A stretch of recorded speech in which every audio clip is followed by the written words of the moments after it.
they look alike, but they're not actually really. Come here. Good girl. Well, you came. I forgive you.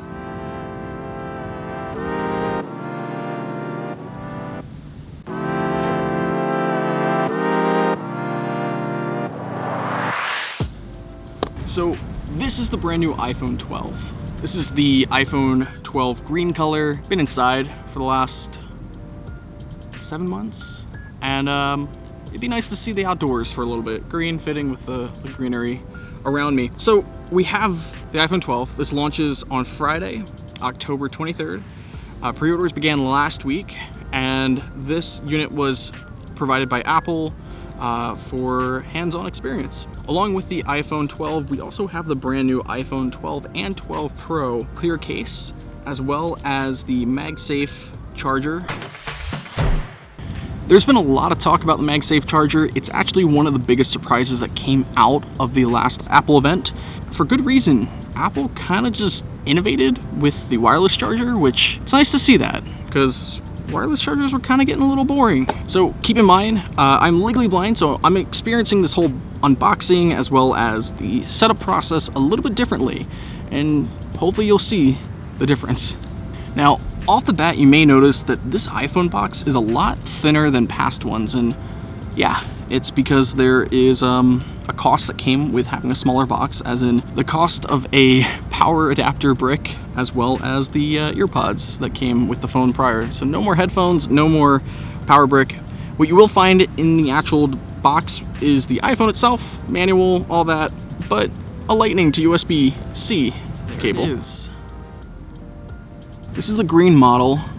It's sort of a minty green. It's very washed out in a sense with its color. It's very bright.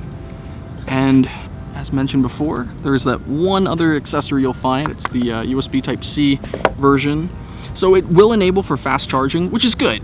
That is nice, but that's assuming you already have a fast charging USB-C power adapter at home, which you may not. So off the bat, what I'm already feeling is the difference between the iPhone 11 and what this phone has to offer. So just for comparison, here's the 11 Pro, which I've already done videos all about. But the 11 Pro has rounded edges similar to any iPhone past the iPhone 5 and SE, first generation. And they've sort of kept up with that sort of rounded corner design. And now they've gone back to what you would find on like an iPad Pro nowadays, or the iPhone 5 or the old SE, the first generation. I kind of like it. It feels like it's easier to grip. And so around the iPhone 12 itself, you'll find aluminum. I say that because I forget how Americans even say it.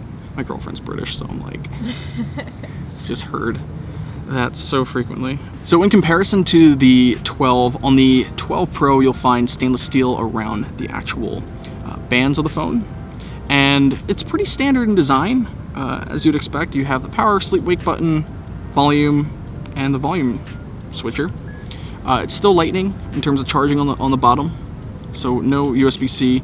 And in fact, there's this new Magsafe Charger, and this is making me think we may see a portless iPhone in the future. At least this could be setting up to do so. Who knows? All right, the big reveal. It's a display. So the difference between the 11 last year is that the base model iPhone 11 had an LCD display. This is going to be an OLED display. So similar to what you'd find on the 11 Pro, the 10, 10S, all the Max phones, they now all have OLED, which essentially just means it's better at power consumption with the display itself, and it's more vivid and sharper darks, sharper blacks, and it's just a better quality display. All right, so I'm gonna go ahead and power this guy on. So like I mentioned, due to my lack of sight, I'm gonna be operating this iPhone differently. Since the iPhone 3GS, Apple has offered VoiceOver, which allows me as someone who doesn't have sight to fully open up the menu and navigate everything. VoiceOver to go home. Slide one finger up from the bottom edge until you VoiceOver just. So the way that I enabled VoiceOver just from the startup menu, when you're setting up your device for the first time, you just triple click on the side button here by the camera, And what this will allow you to do is essentially navigate your phone with different kinds of gestures. So you flick left or right to move the cursor to the next item, and it will read aloud any item on screen. To go home, slide one And dialogue finger as up well. from the bottom. OK. Button. And then you double click to confirm. So Heading. you would normally just tap once to confirm whatever you're trying to tap on, but in this case, tapping once on an item will read that item aloud. 3 fingers will flick to the next page of items. We'll find the United States here. United States. Cool. All right. Being outdoors, Choose another network. I was afraid for a moment that we could not continue this because it's asking me to be connected to the internet to get this set up. Perhaps there's an update, perhaps this has always existed and I've always set up an iPhone around the internet or another device or PC or whatever. Use cellular connection. It is allowing me to use cellular connection now that I inserted a SIM card into this device. It may take a few minutes to activate your iPhone. Okay, that's okay. Take your time. So this is what it's going to be like to set up Face ID. Position your face within the head position correctly. Starting first scan. Move your 12, 20, 30, 50, 62%, 88, 100% completed. First Face ID scan complete. 30, so it's nice because it vibrates along with those noises to indicate that the progress of where I'm at. Because someone could view the progress bar on screen, but obviously I cannot. Apple has really done a great job recently at incorporating haptics into the operating system for the iPhone. It really just helps feel more immersive. Much like a video game would use haptic feedback or vibration, the iPhone does it really well. And it just helps notify me that something's happening on screen, that something of worthiness, whether I'm moving to a different menu or whatever it might be. So Face ID is very secure. However, there are some people who obviously cannot look at the Face ID camera or know where exactly to look.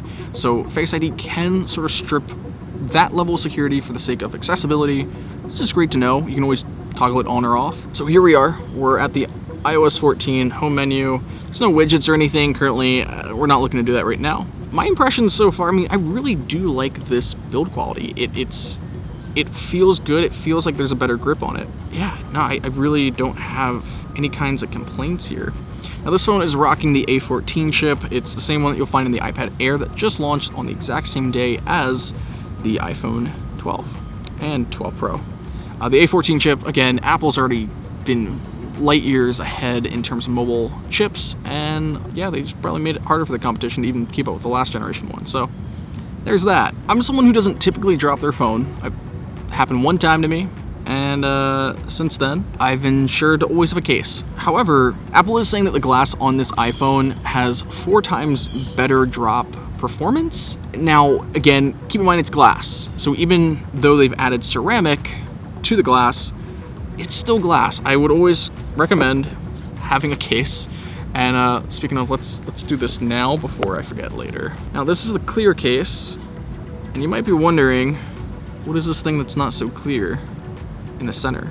That's for the Magsafe, so that kind of helps indicate and allow the magnets to connect. And we'll try that out in just a moment here.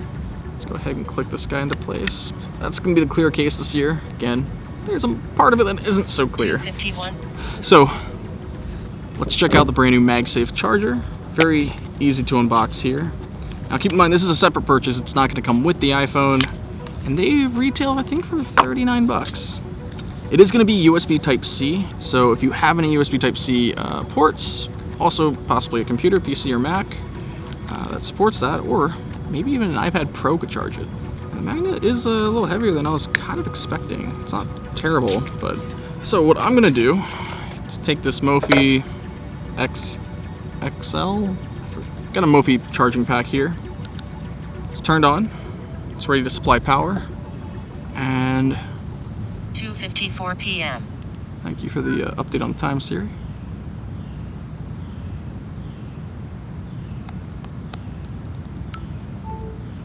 Just like that. I've got a wireless charger. It's going to work on the go too. It's not stuck on some sort of mat or plate, which is pretty nice. You can even dangle it a little bit.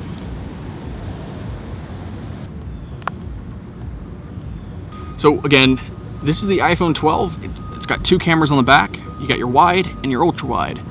Now the ultra wide can also do night mode now. That wasn't something that was available on the iPhone 11 or the ultra wide of the iPhone 11 Pro. So night mode is now a thing that we can take advantage of.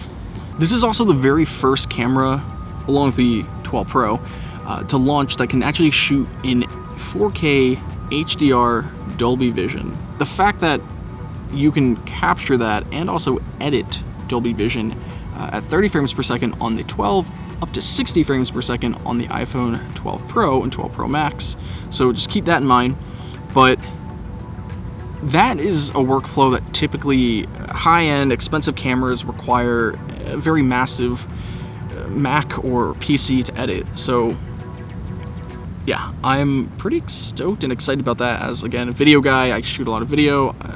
The best quality video and the most accessible camera, I'm down. So many people would consider that the iPhone has the most accessible camera, and I would agree. In fact, I would take it even further and to say it's going to be ready for people who are blind, low vision, people with physical mobility issues, whatever it might be, to make the most use out of this camera.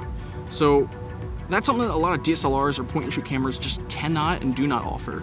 Well, they could if camera companies considered accessibility, but they typically don't.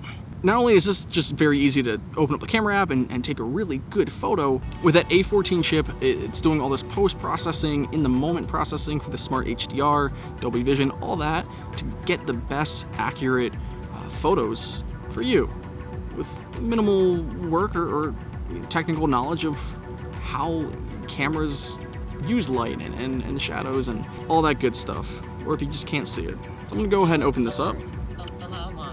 Allow it to use location.